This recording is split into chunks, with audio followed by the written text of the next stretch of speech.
Relance du secteur agricole au Gabon. Le Gabon dispose de ressources naturelles et de conditions climatiques incontestables. Bien qu'il ne contribue qu'à 5% du PIB, le secteur agricole emploie environ 95% de la population gabonaise. Pour pallier au retard de l'agriculture, le gouvernement a lancé en décembre 2014 le projet Graines gabonaise des réalisations agricoles et des initiatives des nationaux engagés. C'est un programme d'accompagnement des créations des coopératives agricoles. Donc en fait, nous travaillons avec des entrepreneurs agricoles. Il ne s'agit pas d'un modèle de salariat. Nous sommes partis justement des échecs passés et nous avons amélioré le système. Nous avons fait un diagnostic, nous avons fait un benchmark, on a regardé les modèles de réussite à l'extérieur du Gabon et le gouvernement a décidé de mettre en place un modèle de développement des coopératives agricoles.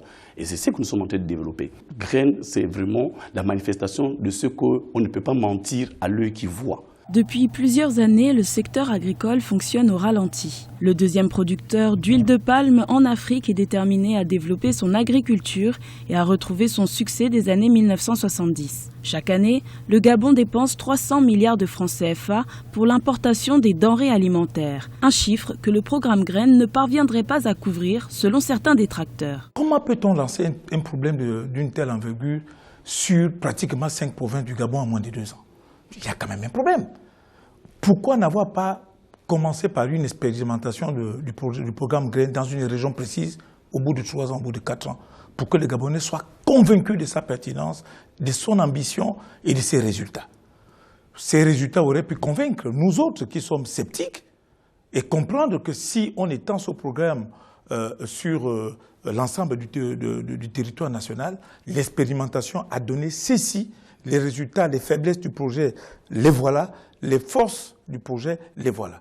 À partir de ce moment, on peut continuer à étendre le projet sur l'ensemble du territoire national. Effectif dans 5 provinces, le programme Graines devrait s'étendre sur l'ensemble du territoire. La politique menée par le président Ali Bongo Ondimba depuis 2009 ambitionne d'élever la contribution de l'agriculture au PIB à 20% d'ici 2020 et de réduire les importations alimentaires de 50%. Un défi que devra relever le prochain président élu à l'élection présidentielle du 27 août 2016.